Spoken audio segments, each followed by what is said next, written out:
Hasa mrembo Hamisa Mobeto hivi karibuni amezawadiwa gari aina ya Mercedes Benz G-Wagon yenye thamani ya $280,000 za Kimarekani mpaka $300,000. Just imagine gari yenye thamani ya aina hiyo unapewa tu kama zawadi ya anniversary bro. Hasa imekuwa ni moja kati ya habari kubwa sana mtandaoni sasa hivi. Ukiingia kwenye page mbalimbali za content creators wamekuwa wakipita na topiki hiyo kwenye content zao kwa wingi sana. And mind you, msanii Nandy pia ni moja kati ya wasanii ambao walijizawadia zawadi ya gari aina ya G-Wagon ambayo thamani yake ni kama hii tu ambayo Aziz Ki amemzawadia mke wake Hamisa Mobeto. Ina thamani ya $280,000 mpaka $300,000 ambayo ukiconvert kwenye hela yetu ya Kitanzania ni $800,000 mpaka $900,000 mpaka B, ukijumlisha na expenses na gharama zote za kusafirishia. Sasa hii inatuonyesha namna gani ambavyo sanaa inachangamka na inalipa zaidi nchini Tanzania, kwa sababu kama msanii Nandy ameweza kununua G-Wagon kupitia mziki tu, ukiachana na Diamond Platnumz ambaye ni moja kati ya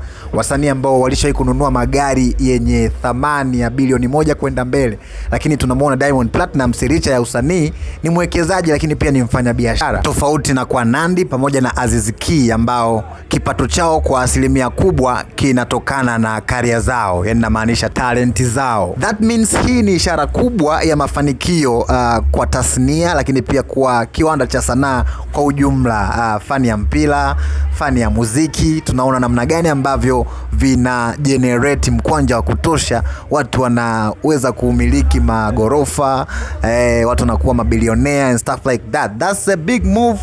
Mimi ni the baddest boy Mbabe Ninja in town. Hii hapa ni Landlord Updates. Kama ndio mara yako ya kwanza unakutana na YouTube channel yetu, usisahau kusubscribe, kulike pamoja na kucomment. Kwa kufanya hivyo unakuwa umejoin familia yetu big time. Bye.